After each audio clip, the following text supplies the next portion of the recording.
انہوں نے ایک جملہ کہا کہ کوشش کرو کہ اپنے بچے کا ہاتھ خدا کے ہاتھ میں دے دو.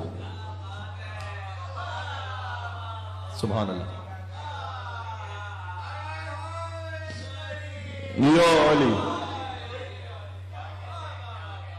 اس میں پوری تربیت آ گئی.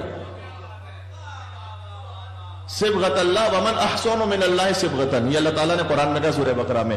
اللہ کا رنگ اور اللہ کے رنگ سے بہتر کون سا رنگ ہو سکتا ہے؟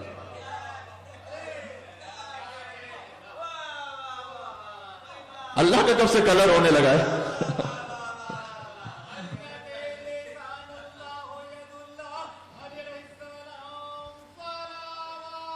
اللہم صلی علی محمد وعلی محمد.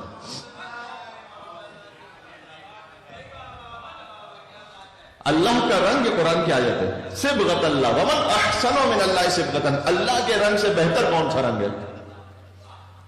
یعنی خدائی رنگ ہوا آپ کی زندگی میں، آپ کے گھر پر، آپ کے وجود پر، آپ کے اہل و عیال پر خدائی رنگ حاوی ہو.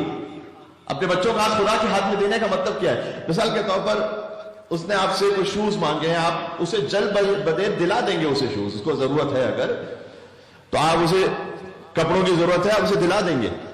لیکن کیا یہ اچھا ہو کہ آپ اسے اگر یہ کہہ سکیں کہ بیٹا یہ جو رزق ہے نا یہ اللہ تعالیٰ مجھے دیتا ہے،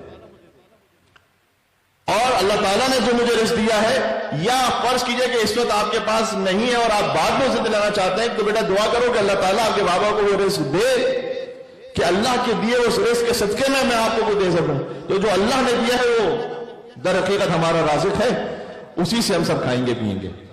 یہ آپ نے فقط اسے شوز نہیں دلایا، آپ نے اسے فقط ڈریس نہیں دلایا، آپ نے اس کے دل میں اللہ کی محبت کو ایجاد کر دیا. آپ نے اس کے دل میں اہل بیت کی محبت کو جگا دیا، اور آپ کہیں کہ یہ رزق ہمیں مل رہا ہے یہ اہل بیت کے صدقے میں مل رہا ہے. بِيُمْنِهِ رُزِقَ الْوَرَىٰ وَبِوُجُودِهِ ثَبَتَتِ الْأَرْضُ وَالسَّمَاءُ. اے مولا آپ کے صدقے میں زمین و آسمان اپنے مقام پر واقع ہیں. یہ امام کے لیے، امام زمانہ علیہ السلام کے لیے. بِيُمْنِهِ رُزِقَ الْوَرَىٰ، اور جو مخلوقات کو رزق مل رہا ہے وہ آپ کی وجہ سے مل رہا ہے. تو کاش اگر ہم یہ باتیں اپنے بچے کو ابتدا سے سکھلا سکیں کہ بیٹا جو کچھ بھی میں آپ کو دے رہا ہوں وہ بھی میں نہیں دے رہا در حقیقت. در حقیقت یہ اللہ کا نظام ہے.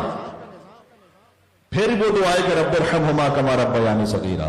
تو بچہ سیکھے گا کہ اے پروردگار جیسے ان میرے ماں باپ نے میری تربیت کی اور مجھے پالا بچپن میں، ویسے ہی تو رحم فرما ان پر. یہ اگر آپ نے یہ کام کیا تو آپ نے اپنے بچے کا ہاتھ خدا کے ہاتھ میں دیا. اپنی زندگیوں میں خدا اہل بیت اطہار علیہ السلام، محمد و آل محمد علیہ السلام، انہیں ہی سب سے عزیز رکھیں، اور اپنے بچوں کے لیے بھی سب سے زیادہ اہم انہیں کو قرار دلوائیں.